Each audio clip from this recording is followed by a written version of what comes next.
नमस्कार। अच्छा, कभी सोचा है कि हमारे देश की जो कुछ सबसे बड़ी चुनौतियां हैं, उन्हें आखिर हल कैसे किया जा सकता है? तो आज हम एक ऐसे ही मिशन की कहानी में गहराई से उतरने वाले हैं, स्वच्छ भारत मिशन। देखिए, ये सिर्फ एक सफाई अभियान नहीं था। नहीं नहीं, बिल्कुल नहीं। ये तो 2014 में शुरू हुआ एक ऐसा राष्ट्रीय आंदोलन था, जिसका मकसद था भारत की तस्वीर को हमेशा हमेशा के लिए बदल देना। तो सवाल उठता है कि आखिर इस मिशन की जरूरत पड़ी ही क्यों? इसे समझने के लिए चलिए 2014 से पहले के हालात पर एक नजर डालते हैं। उस वक्त भारत एक ऐसे स्वच्छता संकट से जूझ रहा था जो इतना बड़ा था कि वो हमारी रोजमर्रा की जिंदगी का हिस्सा बन गया था, एक अनदेखा संकट। जरा इस आंकड़े के बारे में सोचिए। 2014 में भारत में नेशनल सैनिटेशन कवरेज सिर्फ 39% था। सिर्फ 39। इसका सीधा सीधा मतलब ये था कि हमारे अपने देश के करोड़ों लोग एक बुनियादी सम्मान से भी वंचित थे और खुले में शौच करने को मजबूर थे। और जानते हैं, इस संकट की सबसे भारी कीमत कौन चुका रहा था? हमारे बच्चे। खराब साफ सफाई से फैलने वाली बीमारियों की वजह से लगभग 40% बच्चे स्टंटिंग का शिकार थे। ये एक ऐसी हालत है जो न सिर्फ उनके शारीरिक बल्कि मानसिक विकास पर भी हमेशा के लिए रोक लगा देती है। ये सिर्फ एक हेल्थ क्राइसिस नहीं था, नहीं, ये एक इकोनॉमिक क्राइसिस भी था। वर्ल्ड बैंक ने कहा था, और जरा ध्यान से सुनिएगा, कि खराब साफ सफाई भारत की जीडीपी का 6% से ज्यादा हिस्सा खा रही थी। आप सोच सकते हैं ये कितना बड़ा आर्थिक नुकसान था। तो इसी गंभीर माहौल के बीच स्वच्छ भारत मिशन का जन्म हुआ। और ये कोई आम सरकारी योजना नहीं थी। ये एक बहुत ही हिम्मत भरा और एक तय समय सीमा वाला राष्ट्रीय आह्वान था। देखिए, इसका लक्ष्य बड़ा हिम्मत वाला तो था ही, पर साथ में बहुत प्रतीकात्मक भी था। 2 अक्टूबर 2019 यानी महात्मा गांधी की 150वीं जयंती। इस तारीख तक भारत को एक साफ सुथरा और खुले में शौच से मुक्त देश बनाकर उन्हें श्रद्धांजलि देनी थी। इस मिशन का स्केल कितना बड़ा था, इसे समझने के लिए इसकी तुलना भारत की आज़ादी की लड़ाई से की गई। सत्याग्रह की ही तरह स्वच्छाग्रह ने पूरे देश के दिलो दिमाग पर कब्जा कर लिया। कह सकते हैं कि ये एक ऐसा आइडिया था जिसका समय आ चुका था। तो आखिर इस मिशन में ऐसा क्या अलग था? इसका जो राज था वो इसकी स्ट्रैटेजी में छिपा था।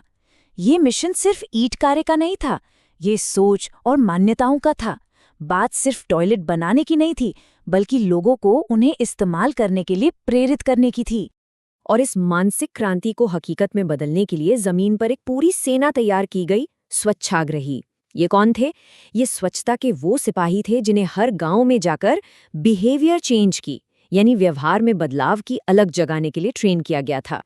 अब इस मैसेज को घर घर तक पहुंचाने के लिए एक बहुत ही पावरफुल कैंपेन शुरू किया गया, दरवाजा बंद। और जानते हैं इसका खास टारगेट कौन था? वो पुरुष जिनके घरों में टॉयलेट तो था, लेकिन फिर भी वो आदत से मजबूर होकर बाहर खुले में शौच जाते थे। इस कैंपेन का मैसेज बहुत सिंपल लेकिन बहुत गहरा था। अमिताभ बच्चन जैसे बड़े बड़े चेहरों ने लोगों से सीधे सीधे बात की। उन्होंने गुजारिश की कि दरवाजा बंद करके इस पुरानी और नुकसानदेह सामाजिक आदत पर भी दरवाजा बंद किया जाए। और सुनिए, ये सिर्फ कोई टीवी ऐड नहीं था। अरे, ये तो एक 360 डिग्री कम्युनिकेशन स्ट्रैटेजी थी।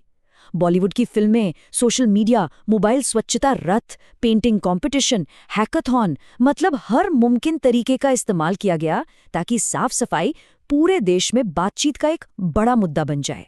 लेकिन देखिए, सिर्फ सोच बदलने से तो काम नहीं चलता। लोगों को एक आसान और असरदार विकल्प देना भी तो जरूरी था। और यहीं पर एंट्री हुई एक बहुत ही सिंपल लेकिन क्रांतिकारी टेक्नोलॉजी की, ट्विन पिट टॉयलेट। ये सस्ता भी था, मजबूत भी था, और सबसे बड़ी बात, इसका रख रखाव भी बहुत ही ज्यादा आसान था। अब इसका काम करने का तरीका भी बड़ा कमाल का है। एक गड्ढा भर जाने के बाद फ्लो को दूसरे गड्ढे की तरफ मोड़ दिया जाता है, और इस बीच पहले गड्ढे में जो वेस्ट है वो धीरे धीरे खाद में बदल जाता है। ये एक ऐसी सेल्फ सस्टेनिंग साइकिल है जो न सिर्फ वेस्ट को ठिकाने लगाती है, बल्कि उसे काले सोने में बदल देती है, एकदम पोषक तत्वों से भरपूर खाद। लेकिन सिर्फ टेक्नोलॉजी और कम्युनिकेशन काफी नहीं थे। इस मिशन की जो असली ताकत थी वो इसके दूसरे पिलर में थी, यानी इसे एक सरकारी प्रोग्राम से एक सच्चे जन आंदोलन में बदलना। जन आंदोलन, मतलब लोगों का आंदोलन, यही आइडिया इस मिशन की आत्मा थी। इसका मतलब साफ था, अब सफाई सिर्फ सरकार की जिम्मेदारी नहीं, बल्कि हर एक नागरिक का अपना मिशन, अपना आंदोलन है। और हुआ भी यही।